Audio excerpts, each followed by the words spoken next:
100 days of The Last of Us in hardcore Minecraft. Yeah, that's right. I caught the bug. No pun intended.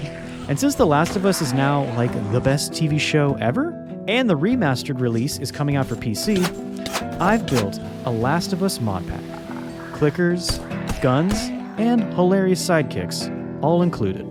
I'll have to survive the elements in a realistic world, deal with different groups and factions, like rebels, ex-military, and more, and endure some of the worst puns ever.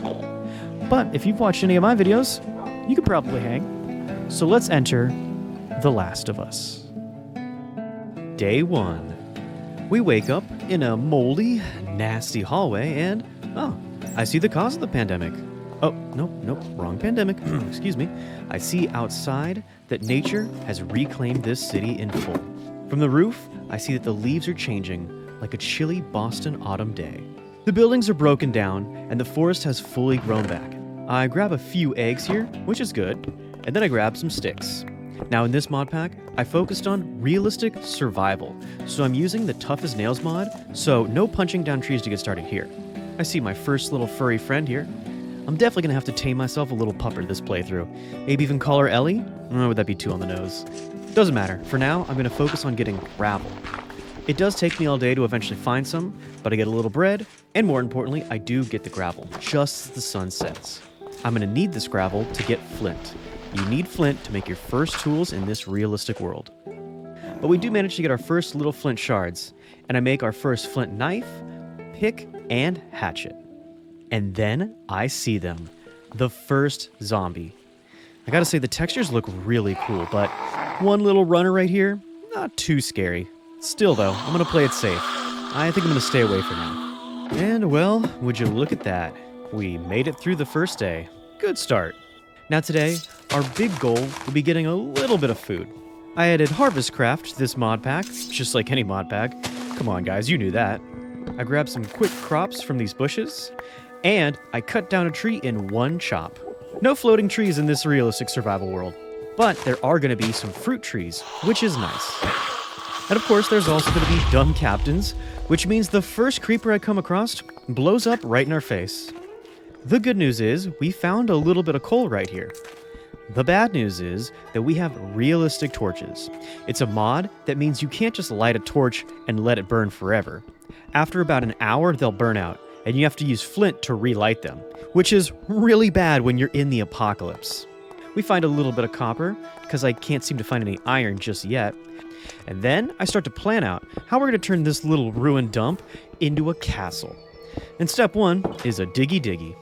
Step 2 is make a furnace, still Minecraft after all.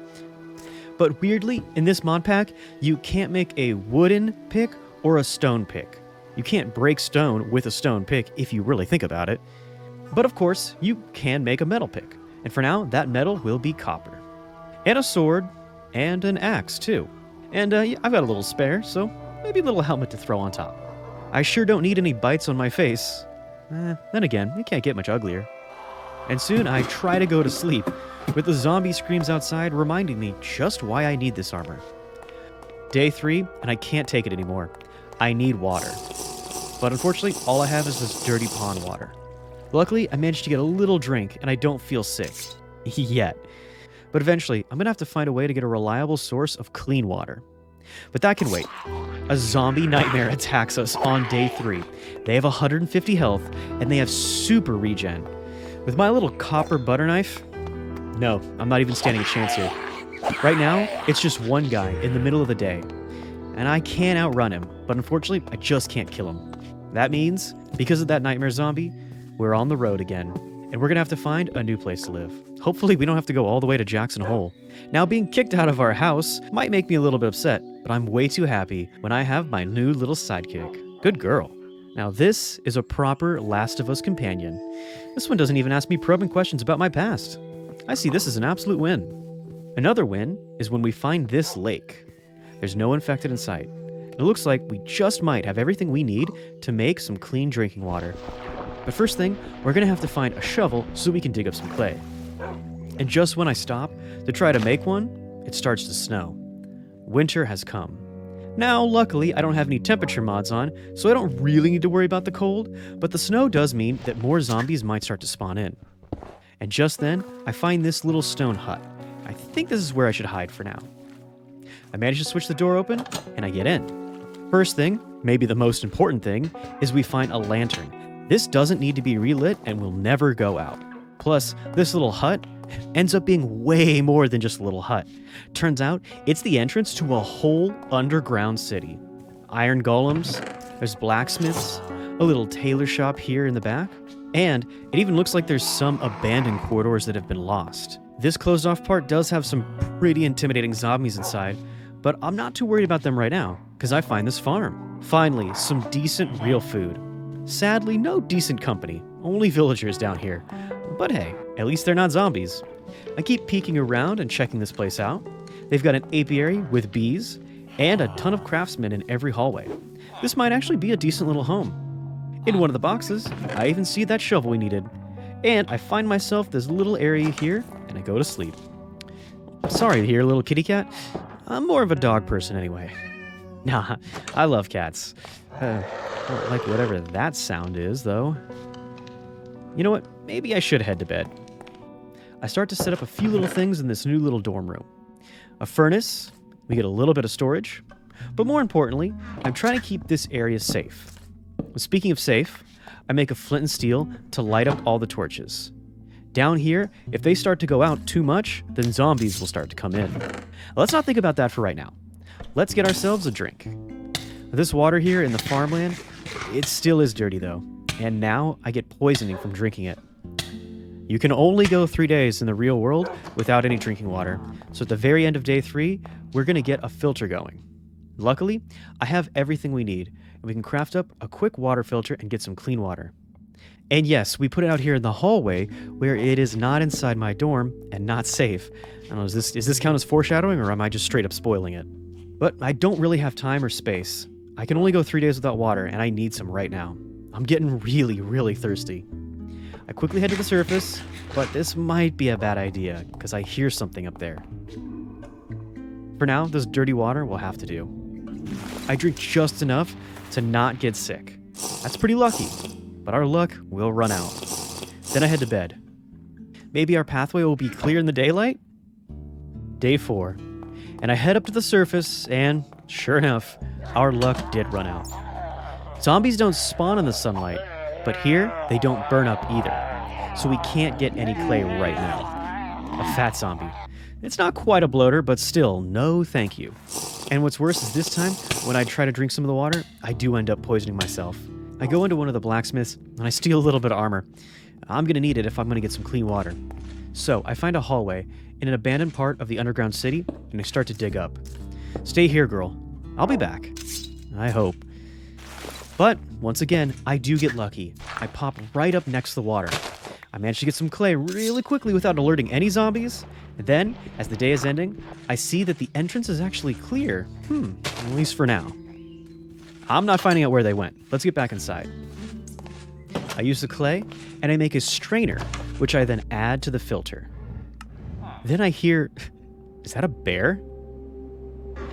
I decide with only 2 hearts, I gotta stay away. Let's play it safe.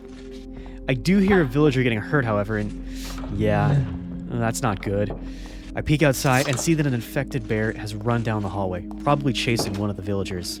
I try to lead it away and do a circle around the apiary. I eat and get my health back before I double back. But now, I see that even more infected are getting inside. The torches are all slowly going out. An infected dog even gets me back down to 4 hearts before the puppy saves my butt. Whew. I want to definitely give her pets and say thank you, but I need to hurry. The villagers are all panicking and running around, and I can hear them. I go and get some water from the farm with these water bottles, and I'm already starting to take damage from thirst. Ugh, not good. I hurry to get them the strainer in place, and I find out that you actually can't use water from water bottles, and I'm already down to 1 heart. Boo. Yeah, not good. So I make a few buckets, and let's try this again. Luckily, the farm is pretty close, so this shouldn't be too bad. I make an infinite water source, and I take some buckets back to the water filter. And then, just as I think I'm safe, I mean, look at how much I'm shaking. I was screaming at this point. I'm down to 1 heart, and the bear is right outside of our door. So now I'm kind of stuck out here, with no hope of fighting back. I can't heal if I'm dying of thirst. I think I might be able to heal if I could just get a drink. I dig a little hole in the bottom of the wall, just big enough to grab some water, and bingo. I take a few drinks, and now my health is coming back. Okay, I think now I can fight. But I still don't want to go face to face. So I block up the entrance and I open up the door. And yes, I know using this tactic right here to kill mobs is a little bit cheesy, but is it safe? Did it work? I'm trying to survive out here, not finesse. I'll take a little cheesy once in a while. So no bear, a bit of food and a bit of water. I am feeling much better. That's the good news. The bad news is, still, the torches are all going out. And the infected are really starting to pour in. Good girl. Saved me again. But it's not safe down here. I can't just keep fighting them. Soon, we're gonna have to find a way to stop them for good. Or, I mean, worst things worse, we're gonna have to abandon this place again. Until I can figure out what I'm doing here, I'm gonna just stock up on a ton of water. Soon, I'm gonna start making more lanterns, and then I'll be able to reclaim all the dark parts of the city. I get a full set of gear, which is good, because now there's infected military in here too. First there were zombie villagers, now there's a straight up soldier trying to fight me. This place is getting really dangerous, but I don't want to give up on it just yet. However, I should have an escape plan. That's what Joel would have done. Just in case, I make a traveler's backpack so that we can pack everything in here and get out if we need to. And it looks like I wasn't the only one with this idea. Some of the villagers are actually trying to make a run for the entrance. But it's just as bad. There's more military out here too. I managed to cleverly clear out the top and just barely get outside. The reason I'm running around out here is I'm looking for leather so that we can make the backpack. Sadly, all I find is apple trees. And the one thing that sucks about living underground is I can't grow these. Maybe another time.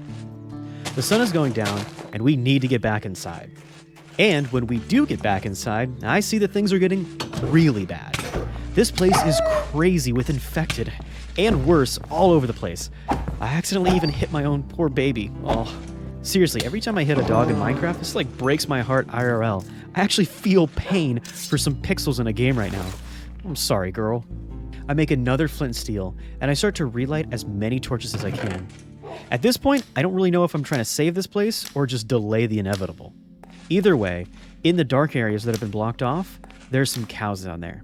I have to make my first decision. Breaking this open might make the city more dangerous for all the villagers, but I can get some leather for my backpack, which would be good for me. So I decide I'm going to be fighting my way through a fully infected area. I see a few infected drawn. Slow, but they're pretty strong. And of course, creepers. They're going to creep. And this poor girl, she just shoots ahead. I really need to get out of here before I lose her. Sure enough, I find the cows and I start to feed them up. I think I might need a little more than 2 just to be really sure I get all the leather. I then make a little base camp down here, stay up all night, breeding them, just trying to stay safe. But sooner or later, I have to make a decision. It's the cows or my pupper. And honestly, it's not even a choice. Sorry, little guys, I killed your mom. But if it makes you feel better, you can keep the beef and make a cheeseburger. Yeah. Good deal, right? Sadly, though, we just barely don't get enough leather. I'm thinking what I might do is I might actually keep pushing through the locked off areas to see if I can find more. I break into them, and I try to take it slow, but the pupper just shoots ahead going down the hall. Here we go. I find another portal. Maybe this is the reason all the zombies are coming in? Oh no, nope. I find this diamond hoe. The Minecraft gods are trying to teach us a lesson for wasting a diamond on a hoe. Even though breaking open all these locked off areas means that more infected are going to be in the city, I did actually find enough leather down here. All I need to do is craft a bed.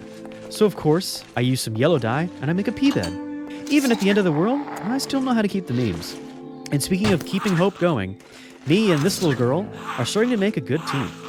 I'm actually getting pretty good at fighting mobs without hitting her at the same time. And we make quick work of this drawn. In fact, I'm actually getting so cocky here that I decided this might be a good time to get some ores. So I start to make a little water elevator to get down into this ravine, but yeah, like I said, a little too cocky. Down here, there's Fast Infected. There's an Infected on a horse. Night Hunters too. Ooh, yeah, okay. This was a bad idea. Now, it's a good thing that I actually made the water elevator, because I use it to get right out of here. This Fast Infected even manages to climb back up the water. Okay, no more of that. Let's head back to the stone home and see what we've got going on there. We smelt up our glass and our iron, and we make 2 fluid tanks for the backpack, which I think is pretty good. Now we have everything we need. We craft up the traveler's backpack, but I spent so much time working on myself trying to get this traveler's backpack that I didn't do anything to protect this place. Was it worth it? The backpack has 50 slots. It has a built-in crafting table, a sleeping bag, 2 tanks to hold a total of 4 buckets each. It's not too bad. I figure out how to store water, and then I figure out how to put down the sleeping bag. And I might as well go to bed. But of course, this backpack came at a heavy price. Focusing on it means that now this place is quickly turned to ruin. The zombies were only the start. Now the military has showed up in force, and they've started to attack. And they mean business. I quickly get down to 1 heart, and without this little pupper helping me out, I would have been dead again. I'm glad I survived, but I am pretty sad to see that this place is in real trouble.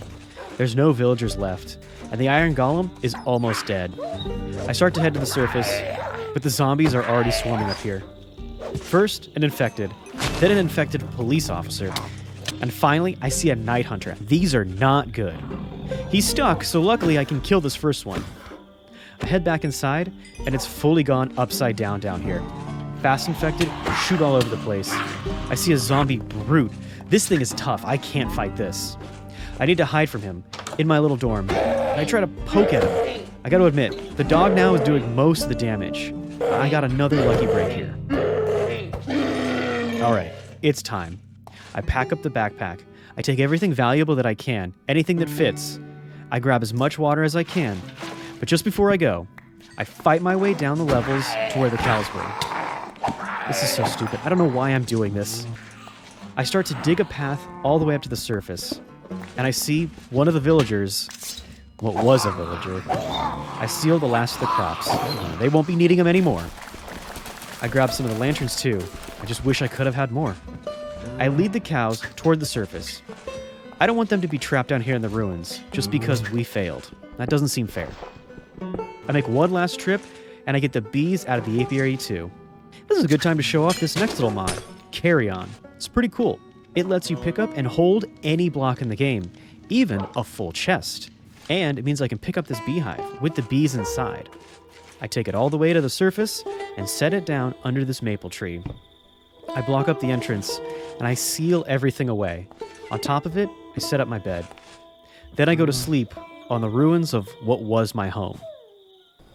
Day 11, and we're back on the road.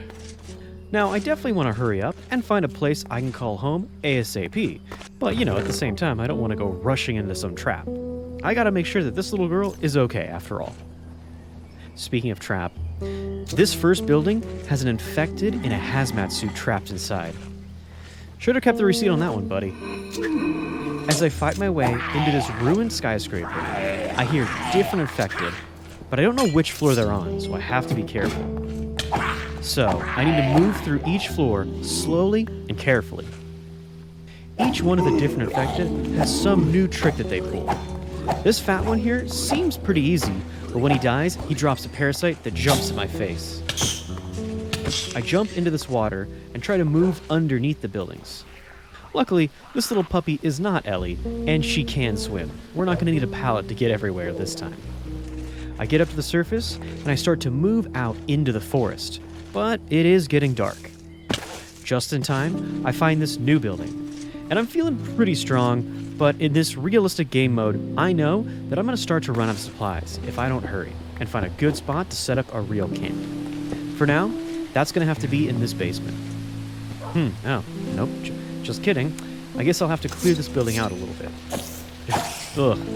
Even in a zombie apocalypse, I still don't like the spiders. But all we have to do is chop those boys up, and we can get to bed. So early, on day 12, I keep on moving. I'm trying to move around this building. If this wasn't such a haunting wasteland, it would be kind of beautiful.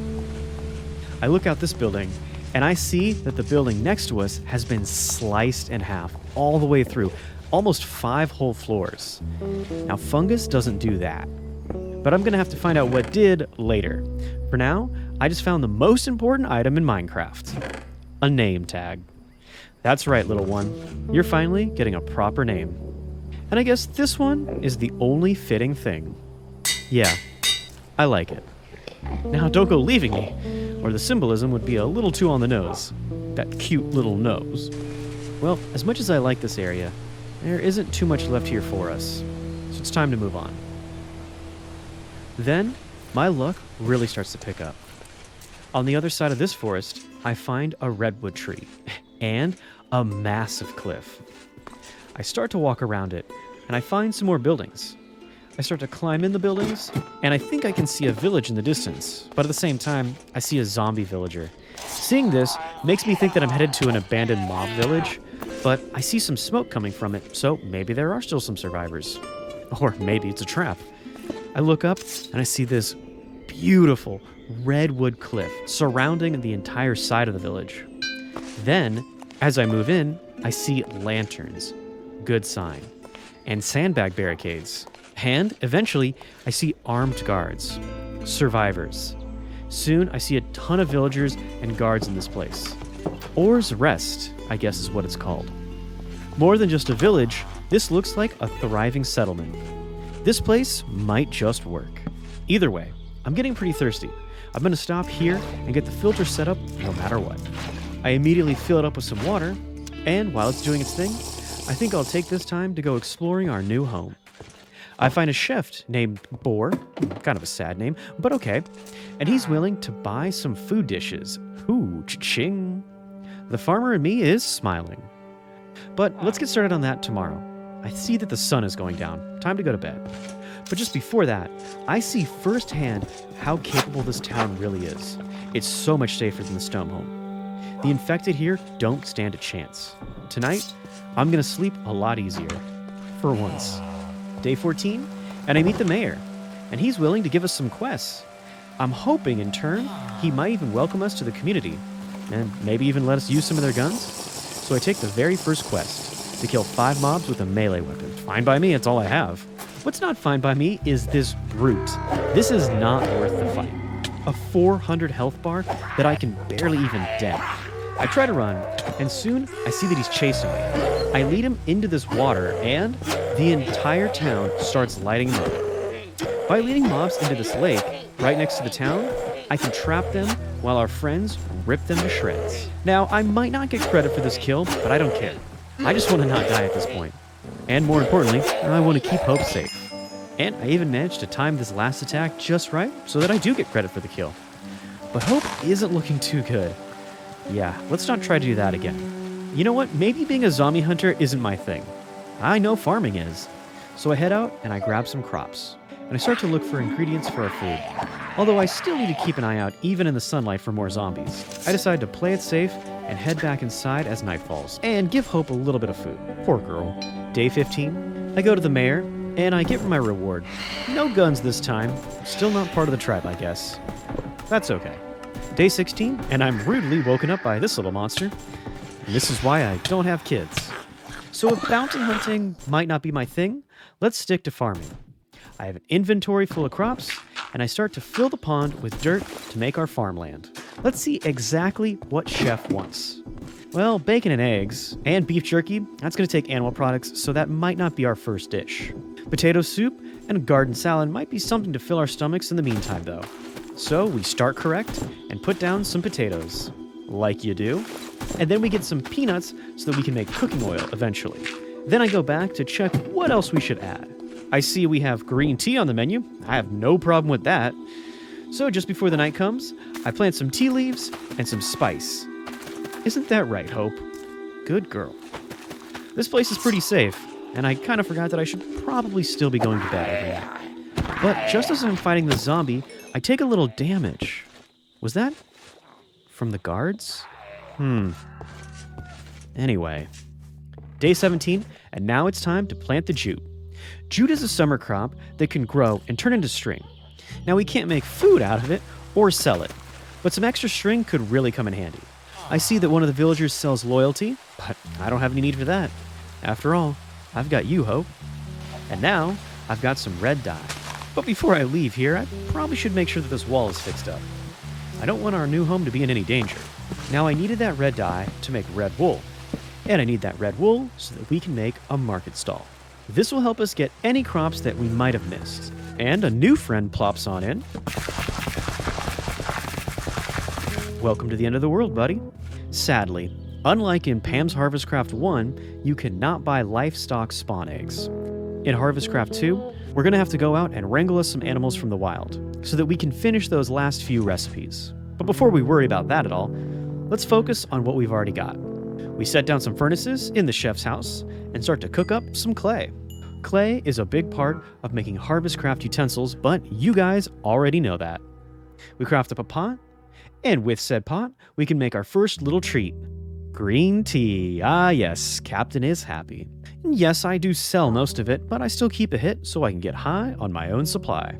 Now for a second here, I do consider using tofu to make our protein, and if the world and the animals here were radioactive, I might lean in that direction. But in this green apocalypse, the animals are plentiful and good for hunting. And since it turns out that these 2 eggs we've been holding onto the entire time suck and didn't give us any chicks, we are going to have to go out and do some of that hunting. If we are going to wrangle some animals, then what we're going to need is some wheat. So on day 18, we start up another smaller little farm back here to do that. Day 19, and I add some watermelons. This is good all around because it fills hunger and thirst at the same time. Then we add some more wheat and top it all off with garlic. Stinky boy lives. Seriously, IRL though, I add garlic salt to like everything I eat. The only thing I don't add garlic salt to is green tea. Although... And then look, I run into Bill and Frank. Just kidding, just kidding. I actually do think that episode was the best one. R.I.P. Bill and Frank. Who is this owl? No, I'm asking you who. Okay, enough of the jokes. Soon, I see this brute, and I'm rudely reminded that I'm not safe out here, and I need to be way more careful. I'm trying to find a way out, and I gotta be honest, I'm kind of panicking here. Soon, an infected dog starts to chase me. Without Hope by my side, I'm not as strong as I thought I was, and I need to run. I find some wild wolves that remind me I probably should have brought Hope with me. I do manage to get into the small pond, and I save my own butt. Now let's get out of here. With 3 hearts, I really need to be careful here. This field is full of crazy zombies, and I'm really not safe right now. But I'm close to Or's Rest, and I jump over the sandbags and get to safety. And I go to sleep right away. At the start of day 20, after that entire crazy adventure to get animals, I see that I've had a pen full of animals this whole time. Like before I even got here. Truth be told, I still do need to add a few animals. For example, this sheep. And yes, the carry-on mod lets you grab animals.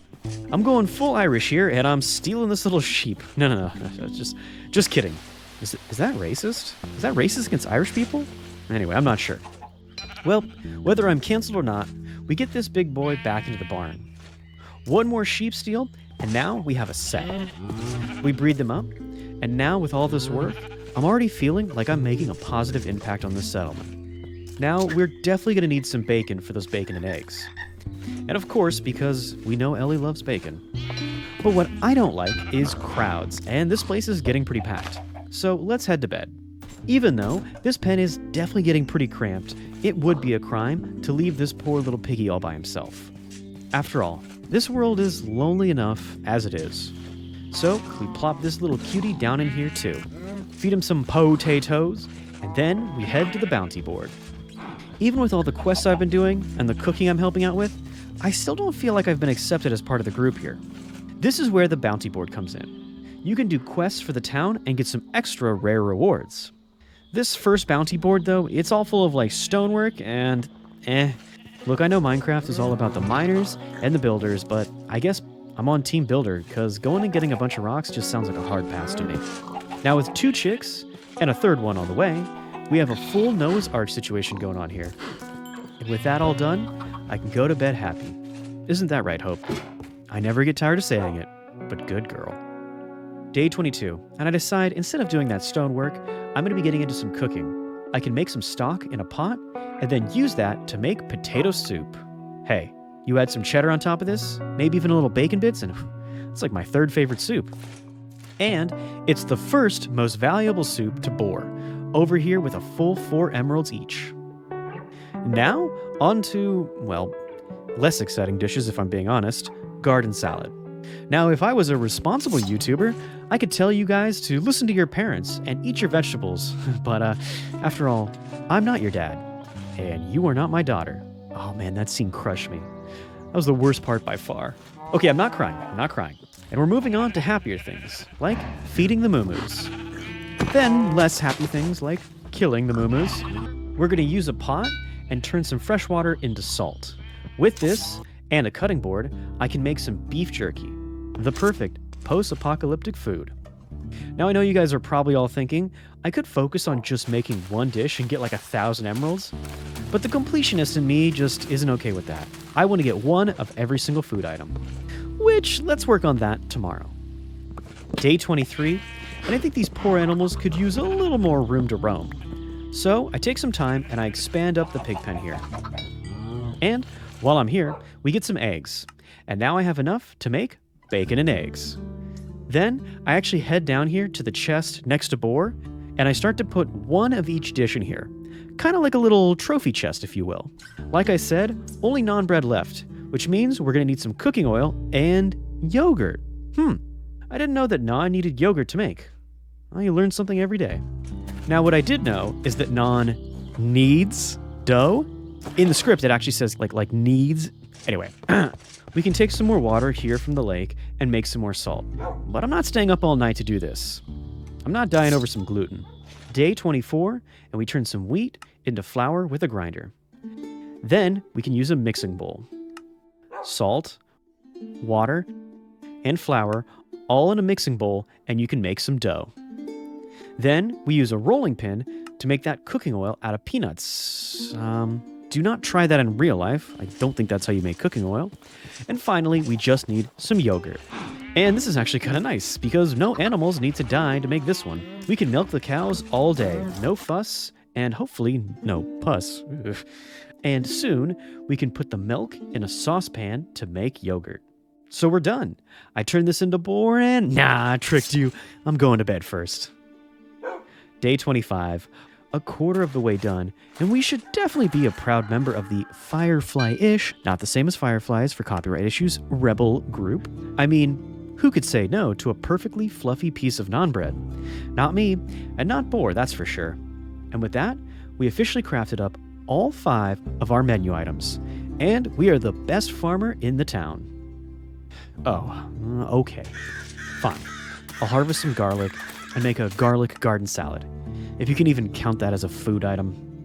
At this point, I think I'd rather get infected. So, now that we've made all of this food stuff and helped around the town so much, it's kind of surprising that we're still not a member of the team. So, I guess we're going to head back to the bounty boards. With all of the quests we've done, we have actually got upgraded to the Chef's Decree. This lets us make, well, mostly pumpkin pies and mushroom stews. So, with that, the rest of today is spent planting pumpkins. But this kind of sucks. We've been doing quests like 10 days for this group, and we're still not part of the team? Anyway, I'm sure they'll accept us soon enough. Lucky us, we are in a dark oak forest, so mushroom stew should be an easy one. Brown mushrooms from the town center, and then we grab some red mushrooms from just outside. It is kind of strange, I must admit, to be eating mushroom stew in The Last of Us. Ooh. Soon enough, we get an inventory full of mushroom stew. I still can't understand why these things don't stack. It doesn't matter, because we're turning them all in, and we get our 3 emeralds and a bucket. It's not much, but it's honest work. Next, we're heading to the pumpkin patch to get, well, pumpkins. Then we head down to the andesite to get more andesite. Look, today's basically just a grinding day, guys. And again, on day 27, we continue to mindlessly work like a zombie as we get the next quest completed, turning in our andesite.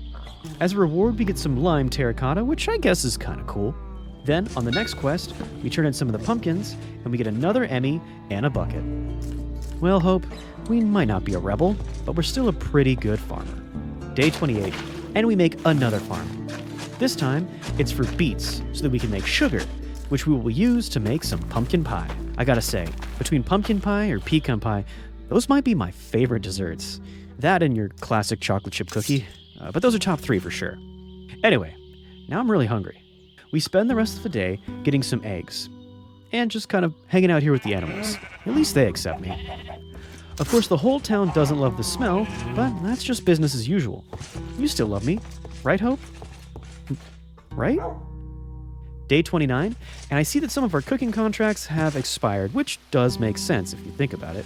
If I ordered something on Uber Eats and it didn't show up until the next day, yeah, I'd be pretty upset.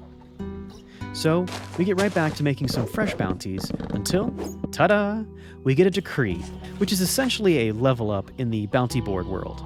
But, even with all of this, it just gets us more bounties. No guns, and no fitting into the group. I don't have time to dwell on that for long. The military has launched an attack on the rebels' town. These guys are tough. I can barely do any damage, and even with the whole town trying to gun down this one guy, he is going full raid boss mode on these guys. Then, I see why the military is attacking. This town has a zombie brute in the middle of it. At first, I thought it was just one brute enemy. No biggie. The shooters are laying down most of the damage. They're really not trying to save me, just protect themselves. On top of that, I swear right here, I just hear them shoot my dog. And after the fight, I see that Hope really has been hurt. 13 out of 20 health. For now, I'm just gonna assume that was the brute though, but I don't like this at all. Then I see that the animal pen is broken and livestock is everywhere. The brutes are pouring in. I think I might have brought in an infected animal. Somehow, infected got into the animal pen. And now that the animals are infected and inside, this town is in real trouble. Then, the worst thing happens. I see that a brute has bitten Hope. But maybe the virus doesn't infect dogs? I see it doesn't matter.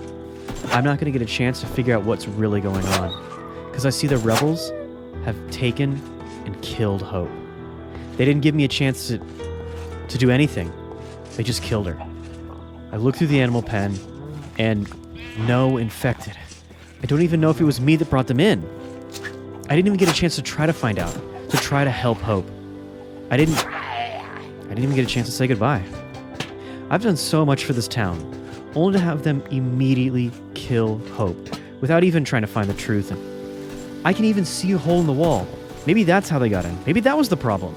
If they don't want to find out the truth, neither do I. The infected and the military are both attacking. But you know what? It's not my problem anymore. I'm taking everything of value that I can. I'm done with this place. On day 31, I start to pack up all of my stuff into my traveler's backpack. The rebels are all busy trying to fight off the attackers. Unlike last time, I'm not saving any of the innocent animals. They took something from me. Now I'm taking everything from them. I see an infected dog, which only reminds me, man, this sucks. Am I really playing a Last of Us playthrough if I don't even have a companion? I spend the rest of day 31 making clean water and filling up a bunch of water bottles. I don't know how long I'm going to be on the road again, but I know I'm not staying here. Throughout the night, the infected get worse and worse, which at this point is to be expected. But on day 32, I see that the walls are crumbling all around, and the infected are even coming in during the day. The military is starting to get closer and closer to my farm area. I hurry up and grab my lanterns and, well, I guess this market merchant is the last companion I have. So let's get out of here, buddy. It's a good thing I grabbed him too, because this town is a free-for-all now. It's completely overrun. Every time I turn a corner, there's a good chance a pack of infected will rush into the town.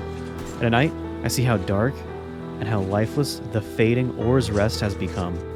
There's a small area around the mayor's hut that is the only thing left. Then 2 brutes rush in, and the dogs. This town is done for sure. I look out past the animals, and I do stop to think about letting them all out, but I spent too much time doing quests for people who didn't want me anyway, and now these innocent animals are going to pay. I look back at the dying town. Good riddance. On the outskirts of town, I find this small camp dug out, and this is going to be my home for now. Oh, okay, well, it's going to be my home after I kill this last infected. You're really ruining the mood here, man. I'm trying to cry myself to sleep. And now, day 33. I wake up and look out as the sun rises. And back on the road again, I guess. At least now, I've got a backpack full of a ton of different good crops. At least that's something for when I find my new home. Still, I don't think it was worth it. Time to make a new camp up in the Redwoods. I am gonna say, making like a cliff-top fortress up here in the Redwoods would be pretty sick. I know that living out on my own as a hermit isn't very The Last of Us, but still, it would be pretty cool.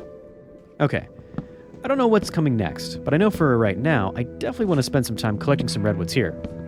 I also know for a fact that this tree is too big and can't be broken with one hit. Guess how I figured that out? I see across the valley a massive tower, and that is the next thing we'll be going for. But for now, let's just find a nice little area tucked away here to set up a base camp. We throw down a lantern, and a pack, and then the bed. And I gotta say, it is kind of nice that there's no infected way up here. Day 34, and we're off on another adventure. I see the only other resident on this mountaintop, and I give her a quick slap. While this place really would be sick for a fortress, I decide I should keep exploring. While I'm moving around, I want to keep the high ground, because I'm smarter than Darth Vader. But there's also swamps on both sides, so I do think that being up here would be safer. Is that part of like zombie lore? Are mountains less likely to have infected? If you think about it, there's less people, so it does kind of make sense to me. Anyway, back to the game. I finally make my way over to the tower, and I see another bunch of ruins in the background. And just as I poke my head into this building, I see an infected juggernaut. This is one of the military that didn't have such good luck on their last patrol. Then I see inside of the building, and there's more military supplies in here as well. So I'm thinking that this used to be a military-controlled area. Look at that. I did 15 days of questing, and all I had to do was scavenge a couple of abandoned military buildings. And on day 35, we even find some ammo for the Colt. Really? Wow. And it was all that easy. Now I'm glad those rebels are dead. I reload and immediately misfire and almost shoot my hand off. Classic Captain. As I try to move out, I see a ton more infected military attacking. I take a couple shots at them, but like 1 damage and no ammo, yeah, I'm gonna have to find a better supply of bullets than just 1 mag. So I run into this tower, hoping that there might be some friendly mobs here. But that sound, that's not a good sign already. Whoever made this tower is gone. I gotta say, it was pretty cool. There's a farm level, I like this, but also a bedroom with infected dogs. Guys, too soon. As I move up the layers, I see another infected military, and now I'm starting to think maybe the military has been completely wiped out. Then I see a beehive layer, which is kind of cool. What's not so cool is that I have to fight the zombie, and I hit a bee by accident. Ooh, not so great. I do manage to escape the swarm by running back down the tower and jumping into water. And by the way, that doesn't work in real life. The bees just wait on the surface for you to come back up. Now, unfortunately, I end up battered, bruised, and back down in the basement. And I have to make a little base camp here to heal up. Down here, I feel like this might be an all-new low for us. Alone, wet, an empty gun. Okay, now that I've healed up, it's time to try to make the climb up the tower again. We kill the zombie near the top. And while we don't get any bee attacks, we get a surprise explosion, which blasts open this wall. I then look outside, and through the 4 frames, I see a new settlement loading on the horizon. Gotta say, this one looks pretty legit.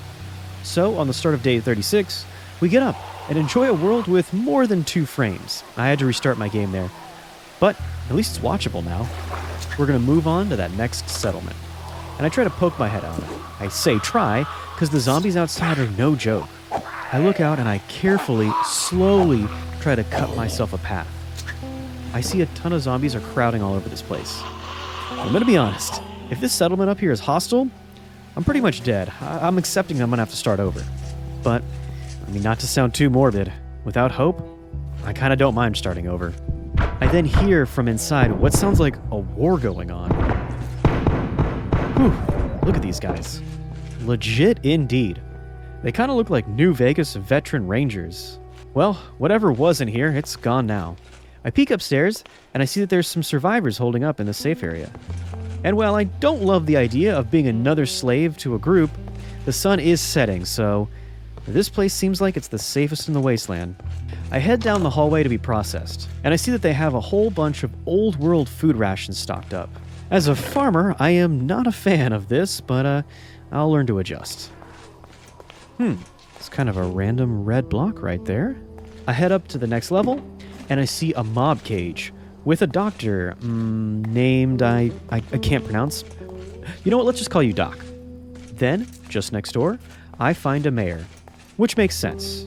Mayors give quests for the Guns RPG mod, which will be a big part of our new military life. I keep looking through, and I see barracks, and I also see that every inch of this town is covered in guards, and it's pretty safe. Safe enough even for children, which is a big deal in The Last of Us, if I remember correctly. Finally, I see a prison cell, which seems fair. At least they don't shoot on sight like the rebels. It is kind of sad, though. But there are some places that are unexplored here and are still dangerous. It turns out that red block was covering a little hideaway. We're going to have to find a way to clear this area out, though. Let's go up and see if the mayor can't help us out with that. Trophy Hunter. Once again, this quest means we need to get melee kills, and that's fine with me.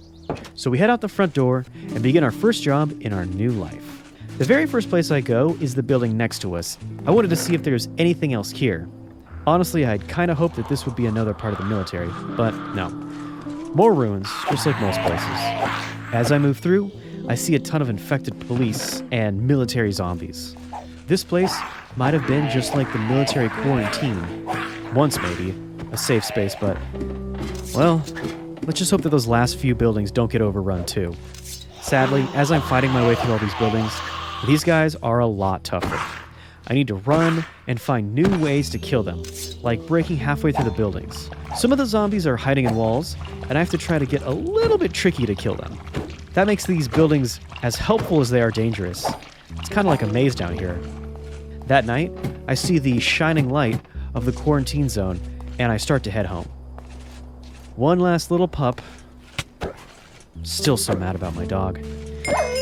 And the quest is complete.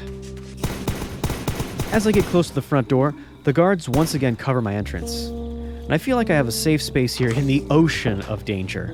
So I get back home, and I go straight to the mayor, who's offering me some options for rewards. But let's be real, we all know I'm going to take these grenades. I gotta say, all of this in one day. I head back to the hidden area and get ready to blast the hunter, but he's gone. I carefully look around and see there's a chest here with fresh crops. The military only allows rations. This is illegal. This must have been some kind of smuggler's den down here. Or it was. Mine now. I start to set up all of my stuff down here, making this my little hideaway. And soon, I already feel at home. I set up the water filter and a little bit of storage as well. All the while, I can hear upstairs that the guards are really holding the whole world back. So, this first chest will be our food chest, which is pretty much everything we've collected from Orr's Rest. The second chest is, well, everything else. You guys know I'm not that organized. Finally, we get our furnace going, and I set up our bed. Now, we can go to sleep with the lullaby of gunfire, sending us to Slumber Town. The next day, I then pop my head out of the trapdoor and make sure that nobody saw me. I head to the mayor for my next quest. It's just survive for 7 minutes. Hopefully this one is easier than the first quest. I head back to my hideout and I craft up a door. This is going to be the door for my personal mine. I'm digging down directly under the base. I'll be safer here, and I don't have to go out and roam for any ores just yet. This place is already the best home I've had all game. So I head down and I start doing some mining when I see a zombie. No big deal, but remember, my quest says I can't take any damage, so I kind of got to stay sharp here. But an easy slap and an easy win. On my way up, I break some blocks so that no zombies can follow me up, and I start to smelt up all the ores we collected. One of the things that we're going to need if we want to start using guns is a smithing table. But not a vanilla one though. The Guns RPG mod has a smithing table that lets you make all the parts you're going to need to craft your guns. But we can't just throw together an AK-47 and start blasting.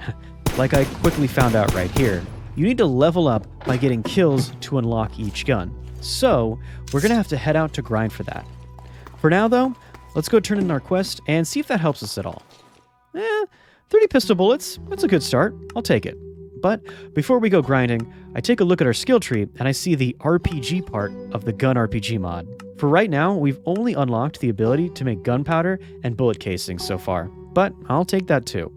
We get another quest to kill mobs, and I head out to start the grind.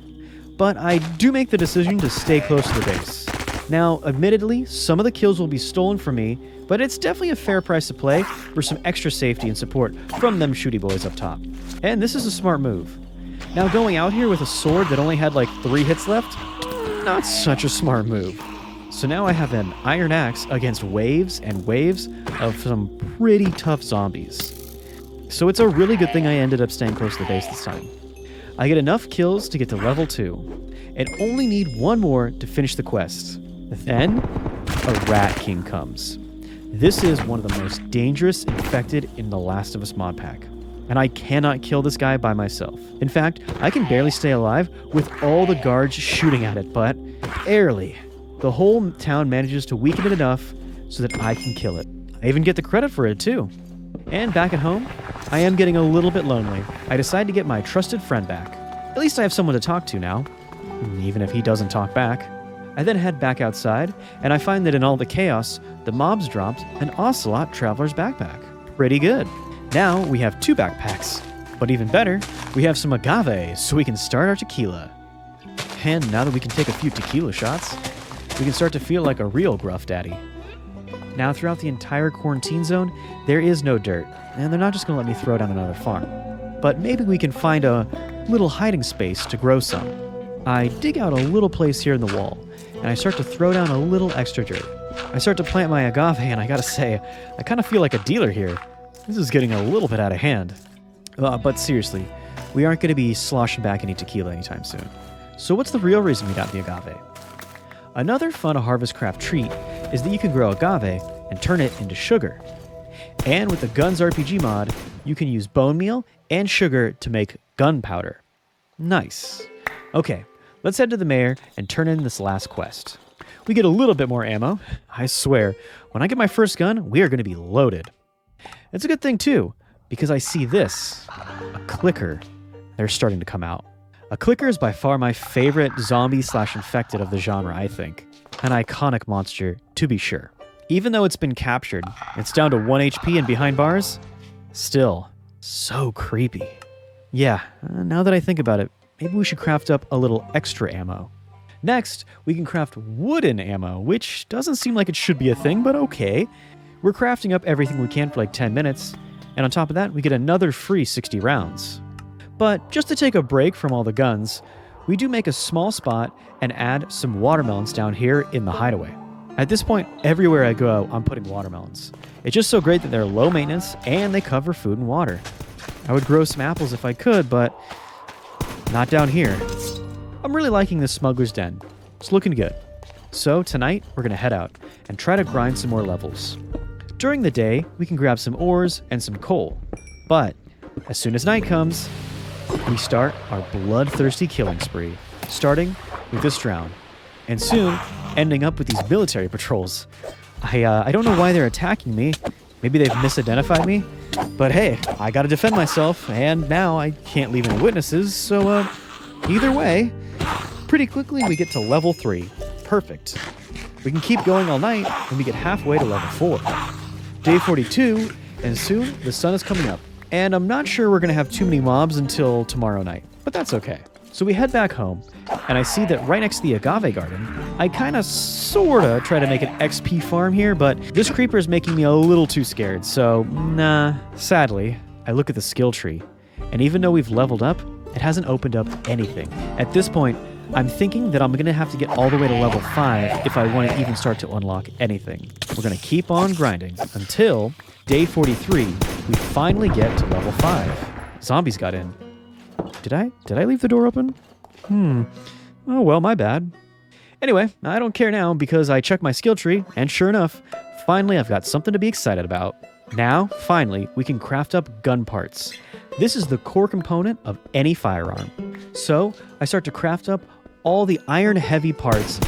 I craft up our first gun parts, and a magazine to boot, because I really want to craft an AKM.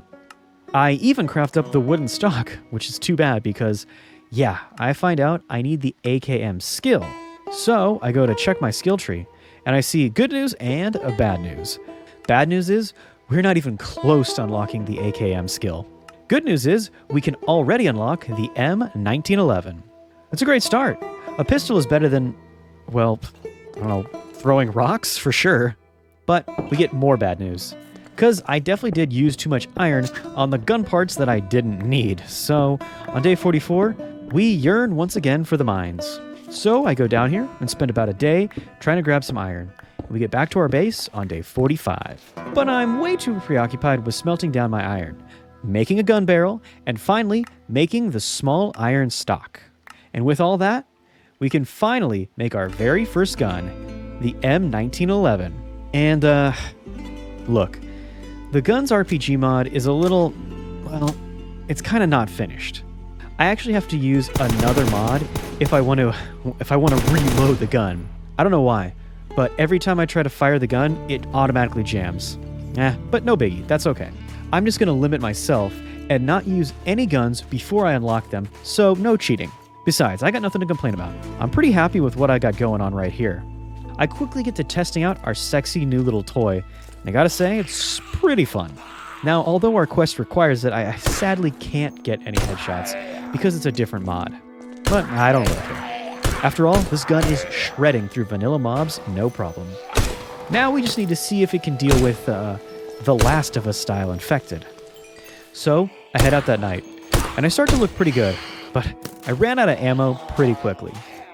So, it's time to run back to base, and let's get some sleep. Day 46. And in order to make more bullets for this new mod, we're actually going to need a new workbench. Man, now it really does feel like The Last of Us. So to make that workbench, we need light gray concrete. We head out and we get a flour that lets us make light gray dye, and then we grab some gravel, and we grab some sand. I don't think I need to explain how concrete works to you guys, right? We then start to lay out some of the powder in the hideout, and I cover it with some water, and pretty soon we get ourselves the concrete. We craft up and throw down our workbench next to the gun crafting table and start to make some bullets out of iron nuggets and gunpowder. Now that we have some deep ammo pockets, it's on. I go out and I pretty much just start blasting everything that moves. We fight all night and get all the way up to level 7. And by day 48, we get about halfway to level 8. Now at this point, I'm guessing it's going to be at level 10 that we're going to unlock better guns. So I decide I've got plenty of time to kill. So I decide I would definitely want to stay out here and get a few more kills. I might as well do a little bit of exploring while I'm out here too. I find this creepy, huge well with some spooky dark smoke coming out. I get an achievement that says jump, but I'll pass. How about this? If I get 100k subs, I'll jump. Until then, no. Nothing out here is too exciting, but what is interesting is just over the hill I can see this town. It's just outside of the military's territory. Strangely, it has another tower too.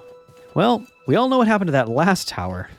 If the military cleared out that last tower, they're probably going to want to know about this possible danger, so we can start to build up a good defense. So soon, we get a few more kills tonight, and we get ourselves to level 8. But yeah, I might be a little too cocky because I can't shoot the Endermen. Same rules with arrows, and this guy spanks me around pretty bad. I get down to half a heart. I block myself in and heal up and manage to slap the Enderman up, but that was way too close. As soon as I get to the surface, I find a zombie nightmare. This is the exact same monster that forced us out of our first base. Not this time. With our M1911, we might actually be able to win this fight. And we really start to blast him. But he heals so fast, almost faster than my reloading. And every once in a while, a pack of zombie underlings is spawned next to him. But out here in the desert, I have plenty of space to kite and keep shooting. And finally, we kill him. Feeling pretty accomplished with that one. Bad news is we run out of ammo after that fight. The good news is we get up to level 9 and we're pretty close to the quarantine zone, so we're safe. And I start crafting up even more ammo, but I'm not going to craft up too much. The next gun might actually need a different type of ammo. I head back out because I'm determined to get to level 10. I also inform the military about the town I saw, and I'm going to go check up on it a little bit closer now. But I gotta say, it does look pretty harmless. So we stay out here until the night falls, so that we can start to stack up some more kills. Pretty quickly, we get ourselves to level 10.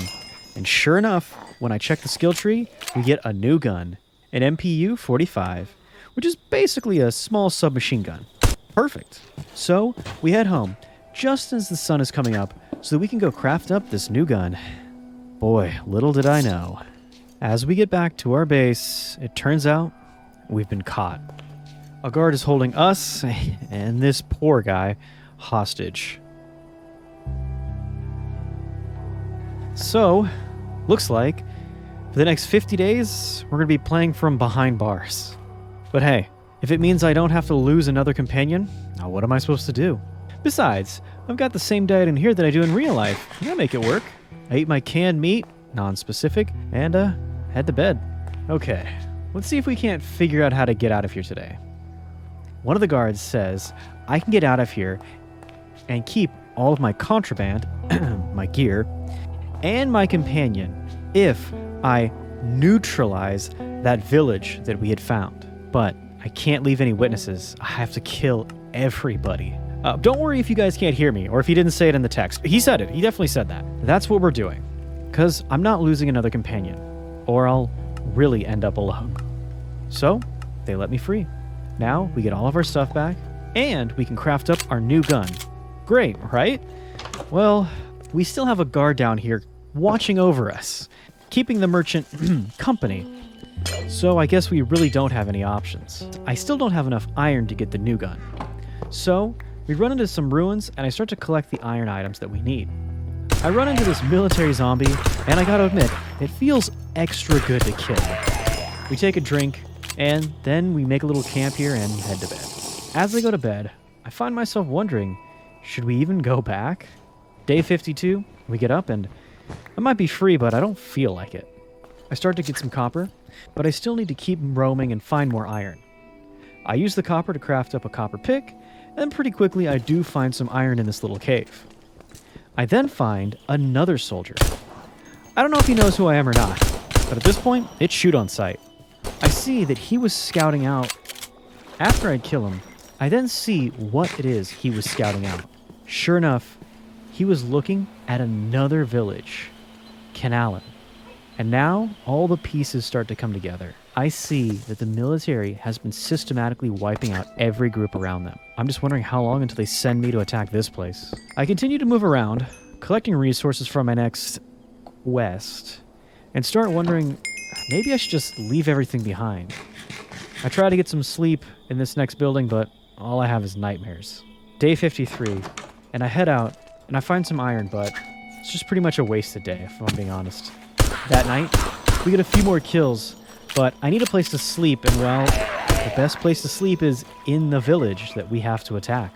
I'm trying not to blow my cover here, or get too attached. Oh, this poor village. I feel bad, but I have to save my friend. The next day I look around. I don't really want to do this, but I need to just steel myself and do what has to be done. I head back to base, and I craft up my new gun, but for something that should be so cool, it's really not that exciting. I test it out, and sure enough, this gun is pretty good. It's about the only thing that's good. I know I won't have any problems, which is too bad. No excuse now.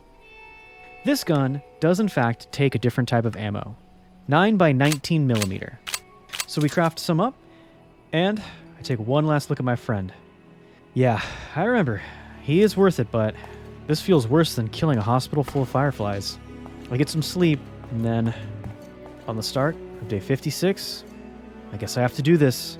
I've been dragging my feet, but sooner or later, this has to be done. I start my march, and I kill the iron golem first, which doesn't feel too bad, right? I then start to neutralize the guards. They try to fight back. Barely, but they aren't too much of a problem now. Not with my unlocked weapons.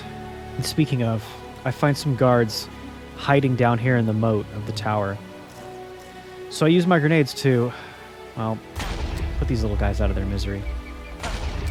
I use these last grenades on this guy. Well, you could say a little bit of overkill for sure. Then again, this whole quest is overkill. I break into the tower. Like maybe there's a monster in here. The military really needed gone. They cleared out that first tower after all, right? This whole time, this tower was just for villagers. The military must have cleared out that last tower too. They've been killing civilians the whole time. And now so am I. This is it. What the last bits of humanity have come to. The strong killing the weak, so there's nothing left. At this point, I pretty much gave up. Until, on my way back down, I see a little girl. She doesn't say too much, but she reminds me of Hope. I think that's what I'll call you. Hope. At the start of day 57, I clear out all the zombies, and I help Hope get out of the tower. But the military was clear. If I leave any witnesses, I just can't. No matter what that means, no matter what it does to me, I'm not going to kill Hope. After all, the only reason I even did this was to save my companion. Because I didn't want to lose another friend, but let's be honest. This is our new companion now. Come on, Hope. Let's get out of here. Now, the military, they're not going to be happy to see us with this little enemy. But we can't just leave our merchant friend behind. And, look, yes, I know he's just a silly NPC. But still, I need my stuff back too. Discussion's over. We're going for a rescue mission. So I line myself up with the area my hideout is, more or less. Then, we start mining. Now, of course, I would tell you to be quiet, but yeah, I guess you're nailing that one, huh, kid? I don't know if looking up there and seeing his name through the wall is cheating, but anyway, I know exactly where we are. Okay, stay down here, and if I don't come back, and who am I kidding? I'll come back. I run around and surprise this guard. With this submachine gun, I make quick work of him. I was lucky. I grab our little money boy here and get everything out of the hideout. I'm trying to hurry, because I don't know if they're going to be aggroed or if the other guards are going to turn against me. Come on, Hope. Let's get out of here. I start to dig around and fight our way. But with no guards to protect us, the infected are going to be a real threat. Pop my head out, and sure enough, at night, we're far enough away. We're free. I find a small area in the side of this hill, and I start to dig out a little cave, and I make camp. I block up the door, and I set down my bed. Well, I guess our beds. Hey, you're not going to kill me in my sleep, right? Right? Day 58, and we break down the camp, literally, and now we quickly run away from the base. I don't know if they figured out what has happened, but sooner or later, they're going to be coming for us. Finally, Kinalan. Now this sure isn't a fortress like the military base, but it is a fair settlement. So, for the second half of the 100 days, we're going to do everything it takes to protect Hope, any way we can. Now, I'm not a badass like Joel, and I can't go slaying infected across the United States, so my way of protection will be to build. And step one is placing lanterns everywhere we can. Also, it's nice to have a ton of guards in town. Yeah, let's maybe not rely on them too much, yeah? First night in our new home, and I gotta say, I like this place. Day 60, and Hope is wearing the flower I gave her on her head. Okay, I guess that's pretty cute. And no, I ain't going anywhere anymore. I might have destroyed a town, so the least I can do is stay here and build this one up. By the way, if you're watching this video and you're thinking to yourself, I just kill every villager you come across, should I feel bad for that? Yes, you should. You're a bad person. I, on the other hand, am just a thirsty person. So once again, I set down the filter. And speaking of setting something down, there we go. Now it's really home. Welcome back, buddy. Hope you were worth all the trouble. But if I want to keep him alive, we are going to need some defense. For now, let's just throw down a really quick fence. I don't need to make it pretty, at least I don't yet. I just need a little something to keep the zombies out. I spend the rest of today cutting down dark oak trees, and I make a new wall. Then we get ourselves set up in the engineer's workshop, since, let's face it, I'm pretty much the town engineer, once again. So day 61, and it's more chopping, and it's more building. And I do manage to get an entire side of the base protected, but I know I'm going to want to have doors, so let's make each side have at least one doorway. And for now, that's just this ugly little door. But come on, the end of the world. I gotta hurry. We build up a wall that actually covers the water this time, since we don't have any guards to protect the lake. But by the end of the day, we do have about half of the town walled off. We need to sleep early so that no zombies come spawning. We're not safe yet. Day 62, and we keep building the wall, and hope keeps, well, being hope. So, on this side of the town, we build the wall right up to the water. By doing this, the water will act sort of like a moat. With this wall laid out, now I have a better idea of just how big the town's going to be, so I can start to really add some lanterns. Lanterns, a moat, a wall, and even some guards to boot. Whew, yeesh, you scared me, Hope. Day 63, and I decide we're going to need more lanterns if we really want to be safe. And I really do want to be safe now. We have to make some creosote oil. I gotta be honest, I've been trying to do this since Stonehome. For those who haven't seen my other engineers' videos, to make creosote oil, we need to make a coke oven. And to get a coke oven, we just need to collect a bunch of clay and a little bit of sand. Cook some of the clay to bricks in the workshop, and there we go. Well, kinda. We actually need to make a 27-block structure. So let's head to bed and wait while the clay cooks. In the meantime, a farmer's gonna farm. Hopefully this town appreciates my farming efforts a little more than the rebels did. Let's start with cotton. Cotton is just like jute. It can be used to make string, which we are gonna need if we wanna make torches in this mod pack. Finally, we set out some hemp, which will be good for day 420. And then we craft up enough coke oven blocks. I find this little area right here behind the workshop, and I begin to set down our big boy furnace. It's super simple. You just need a 3x3x3 big block. Nothing too crazy. Finally, to get this oven started, we have to make an engineer's hammer. And then we use that hammer to bash open the faces. Oh, too soon? Hey, well, at least I didn't use a golf club. The coke oven cooks coal into coke coal, which is a stronger form of coal. As a byproduct, it will make creosote oil. Now we wait. But let's not wait too long. On the start of day 65, I decide to craft up another coke oven and set it right behind the first one. We then, how do I phrase this? Lightly, tap the oven with a hammer. Is that better? Now, we can make coke coal and creosote oil twice as fast. I spend the rest of the day, well, stealing everyone's apples, but I swear it's for a good reason. On day 66, more growing going on. We get some sugarcane down all around one of the ponds in town. We then head across town to set up a patch of tea leaves. We expand the farm over the water a little bit more, and soon we can add a patch of watermelons. And finally, some good old taters. Looks good. After a day's hard work, let's call it a night. Day 67, and I take all those apples I stole, borrowed, and I start to craft up apple trees.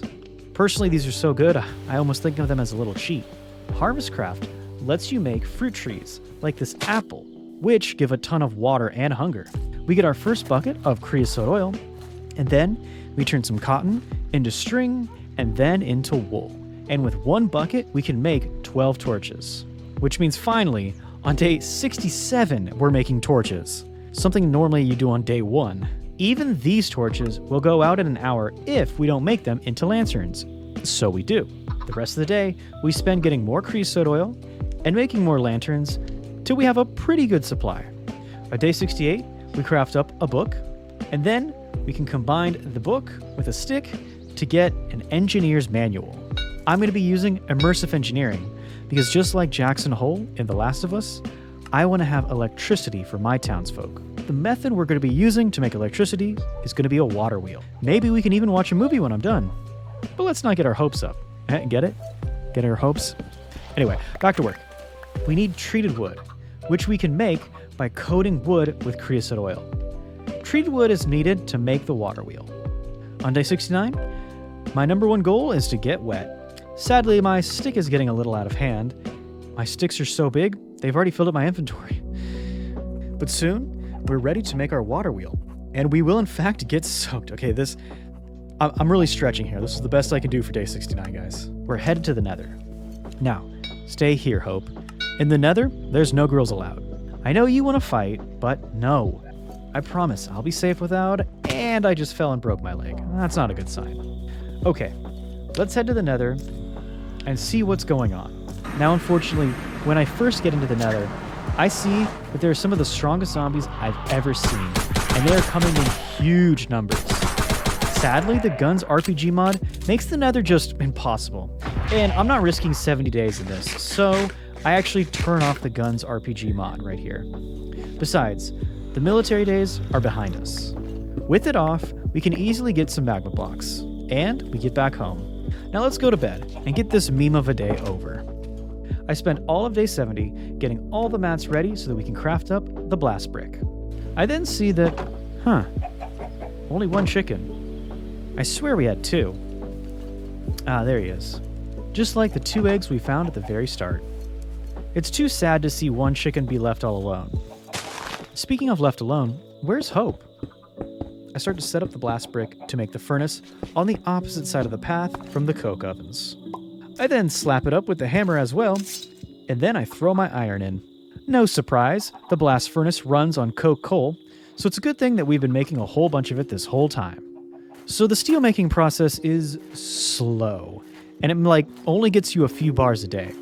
So I'm going to be working on some other projects in the meantime. Mainly getting some carrots growing, and giving them to all the villagers.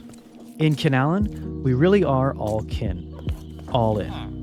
IDK, you know what I mean, we're all a team. See, by the end of the day, we've only gotten like 7.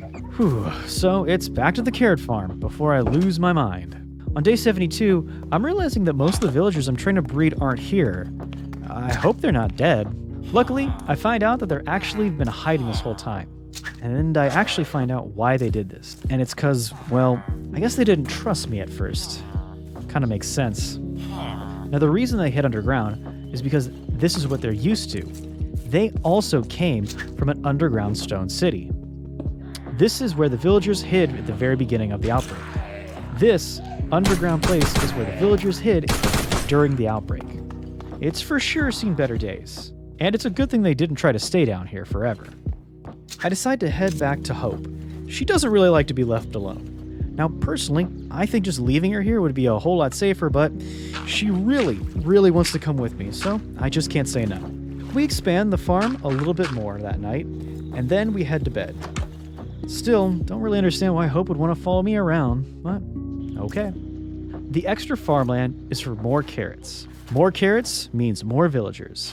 Judging by Antonia's health, we could really use some more villagers. Okay, back on my side of town, we have more than enough steel to start making our water wheel. We make a total of 3, and then I start to survey out where I should place these water wheels. At first, I'm thinking I could put them in this lake, but soon I see that there's this water right here that should be running down into this cave. This is where I will set up our water wheels. But let's work on that tomorrow. On day 74, and I start to use some of my steel, and I make a steel pick, which is pretty cool. I'm going to need that steel pick to go out mining to get more copper. I need a lot of copper if I want to make the water wheel set up correctly, so I hurry and get down into the mines. I mean, I really get into the mines.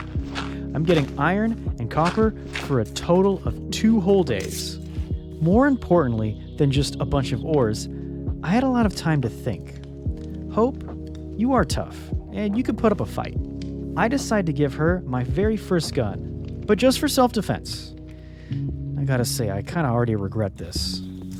Okay, time for some target practice. Okay, nice shot. Not bad. Nope, you're done. Okay, you really do need some practice with this one. Here, let's try this spider. Okay, any day now. Watch out. Ooh. Hey, you said you wanted to fight. And while there's some ups and downs and close calls, honestly, pretty quickly she seems to be getting the hang of this. On day 77, the reason we needed so much copper was to craft up the copper wiring. Also, with all that time in the mines, I have a pretty good amount of steel that's crafted up. I decide to craft up some steel gear for a little more protection. I gotta say, when I take a look at myself with that Uzi and that lantern, I'm looking pretty good. But if Hope's gonna fight alongside me now too, she's gonna need some protection also. Now, Technically, you can quickly make steel if you combine iron and charcoal on a smithing table, and it makes actually an even stronger steel gear, but this seems kind of cheesy to me. Like, I don't really like this. In my opinion, making steel is something you should have to, like, work for. Like, I like the idea of having the furnace and all that stuff, so I'm not going to make any steel for myself. I am willing to be a little bit easy mode here for Hope. Seriously, this stuff is like stronger than diamond. I think it might even be stronger than netherite. So this does make me feel a little bit more relaxed about her fighting alongside me. Okay, back to making more low voltage wiring with all of the copper wires. We need to make this so that we can make the dynamo, which is the center rotary block for the water wheels. So early, on day 78, we head out to the worksite. I dig out a really good area, and I set down the dynamo. Then on top of that, we can set down the wheel, and not even close. We try to set it up again, and, well, I mean, it is technically moving. It's just not quite the right way to here. So I keep digging, and basically spend all day, until I get the water wheels spinning in the right direction. Then I start to build up the dam. Doing this makes the water flow even more over the top of the wheel. Okay, that's pretty good. It may have taken us all day to get one wheel, but it is pretty good. And at the start of day 79, I see that I'm going to need to hurry. The winter is coming. If I know the military, they're going to strike during winter. That'd be the best time for them. So we rush, and we get some clay blocks and cook them up. This lets us make low voltage connectors and relays. These are how we're going to connect all of the low voltage wires and move electricity all around the town. Now, over at the water wheels, we can put a connector on the dynamo, and then we watch as Antonia contemplates pushing us off the wall, and then we add a power line to run all of the electricity away from the water wheels. That shock right there, it's actually a good thing. It means it's working, and it's a live wire.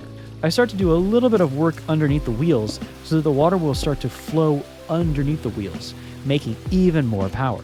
Now I'm pretty happy with it, but I only have 20 days left, so I better hurry. On day 80, I hear her Hope. She's really taking guard duty seriously. Careful, kid. And as for me, I'm really taking engineer duty seriously, as we finally set up the extra 2 wheels.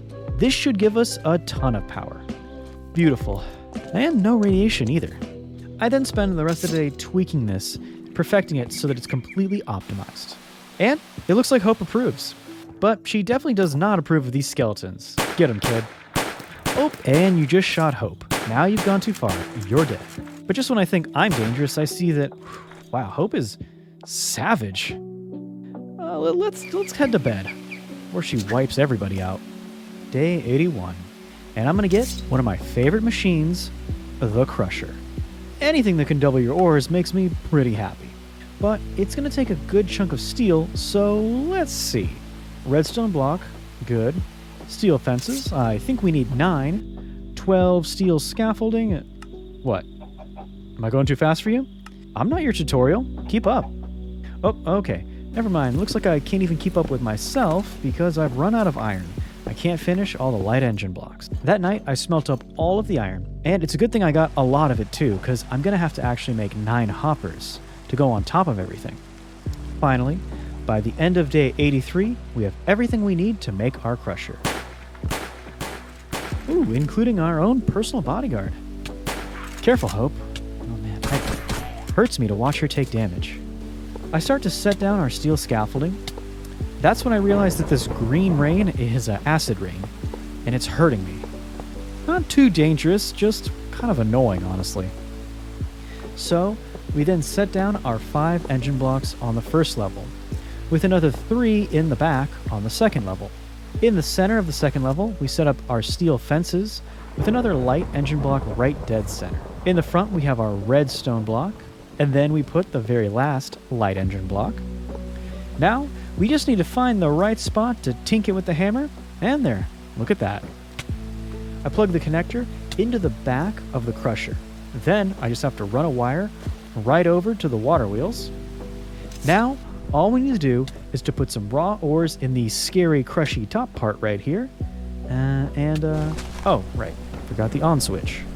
There we go, it works. The upside is that now we can double all of our ores. The downside is that this rain is still super annoying. I'm gonna head underground and go to bed to skip this. On day 84, we have a ton of grit spewing out of this crusher, and all of this needs to be cooked up. So we could use a normal furnace, but I mean, we have power now. Why would we do that?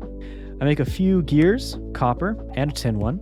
Then I make a machine frame, and with all of this, we have everything we need to make a redstone furnace. We can then head over to the crusher and run a wire to the back of this thing, and now we have a furnace that needs no coal.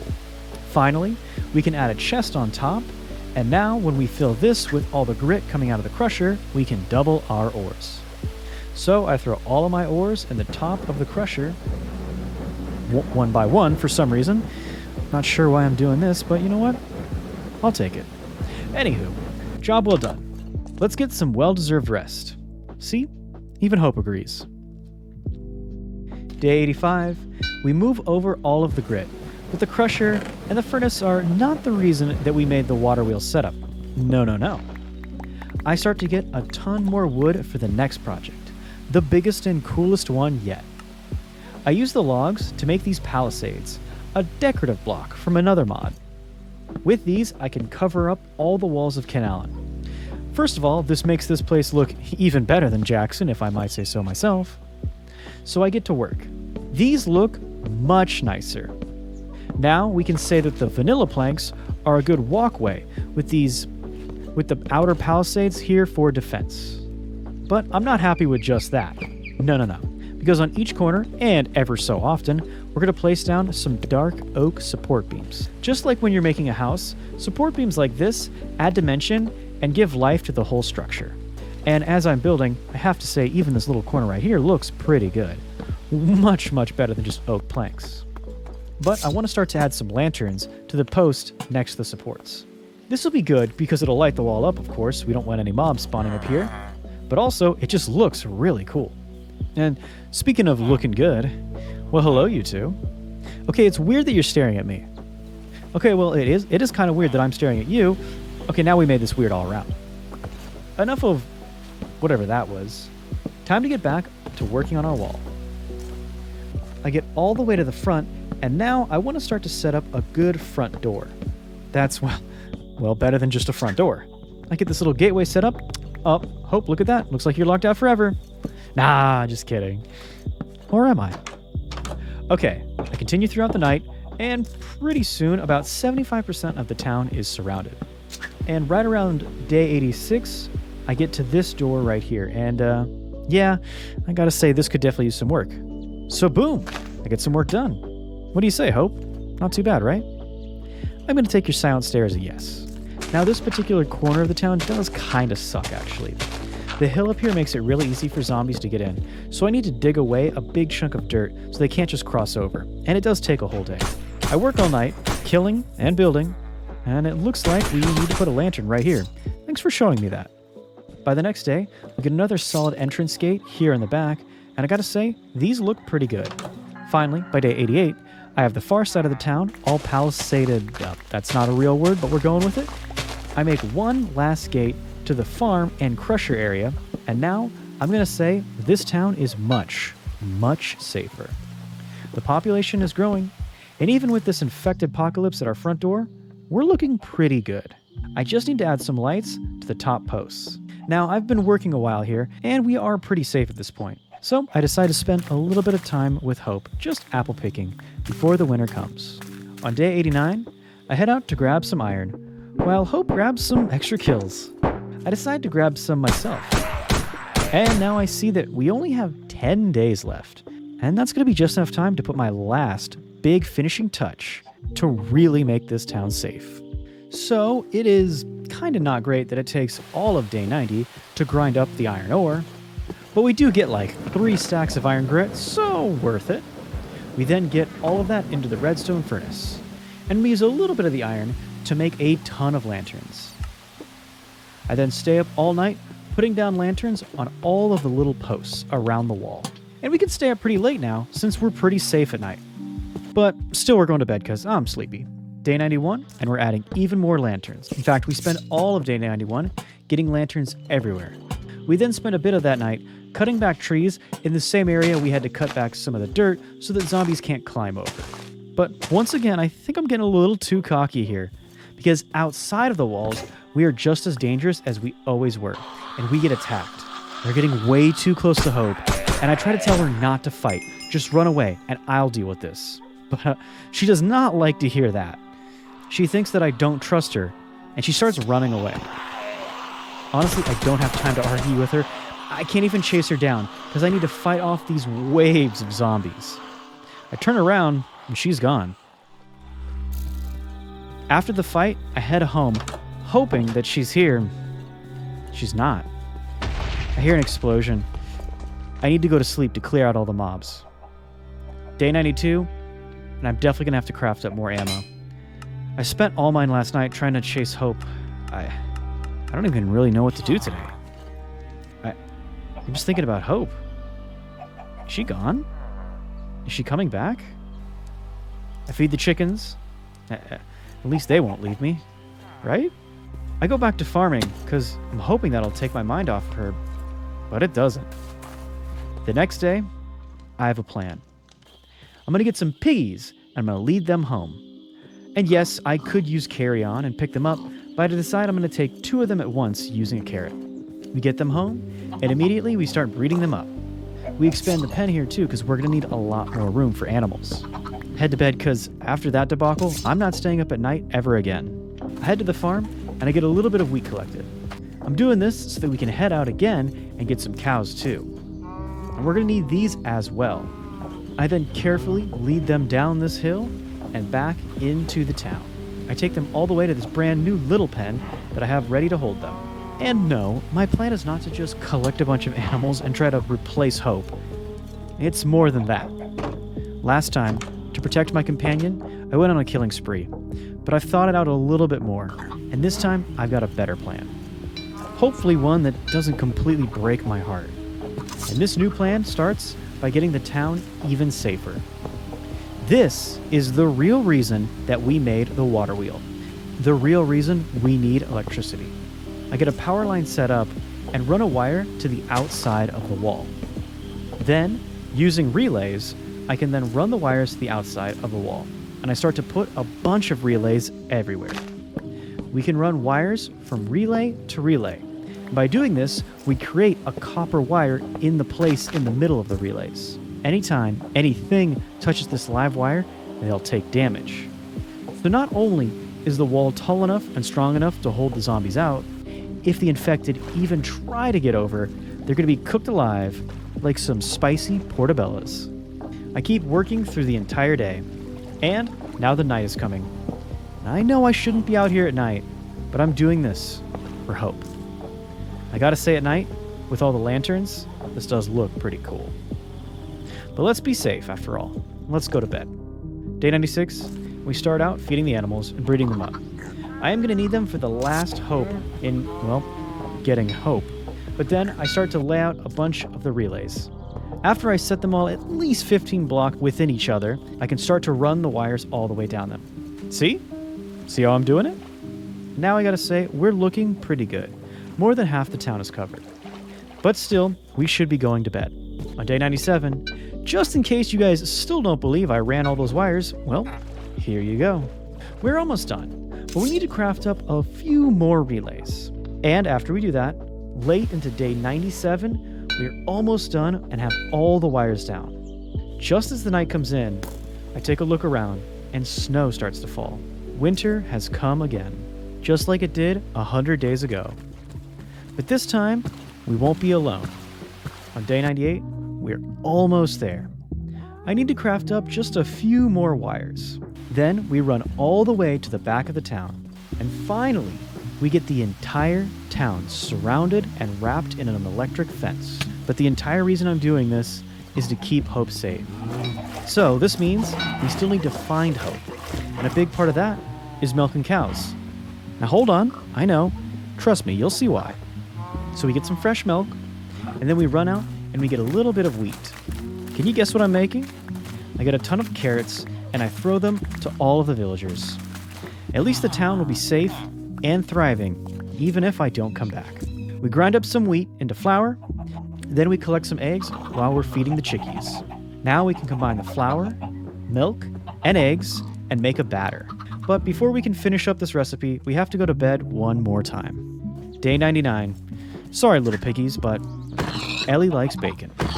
We can now combine the batter with a little more milk and some bacon to get bacon pancakes. We finally have enough pancake mix. And yes, I know, the pancake mix thing was from an HBO Last of Us, but that was still pretty good too. So finally, we get our steel shield. I have everything we need, but I'm sure not going out at night to do this. Day 100. And technically, I'm done with this 100-day challenge. But I think we all know it's not ending here. So at dawn, we head out, and I think I know where she might have gone. So we end up back at the tower where we had hit our ultimate low before. There she is. Hope, I do trust you. I just didn't want you to end up violent like me. But I know you won't, because you're better than me. It's Ellie after all. Yeah, I think I knew it all along. Come on, Ellie. Let's go home. Of course, just before we go, we hear it. A clicker. Luckily, I managed to silently sneak up on it. I think we're safe. Oh, nope. Definitely not safe. No. Ooh, that was too close. Way too close. We aren't done yet. I see that the Rat King is coming after us. This time, there's no military coming to save us. I see Ellie's hiding down there. Ellie, I was wrong. You don't have to hide. You're a fighter. Like me. And I start to blast the Rat King when a creeper hits me. Did you hear that? Ellie did it. You killed the Rat King. Yeah, Ellie, not Abby. She's starting to fight again. And doing a pretty good job of that, too. She's leading me to safety through the night. We get some sleep back in the tower. Even though it's technically day 101, I don't care. Come on, Ellie. This time for real. Let's go home. No, what do you think? Place doesn't look too bad, eh? Well, I think it's cool. Now the town is safe. And not because of the electric fence, but because we have its best defender back home.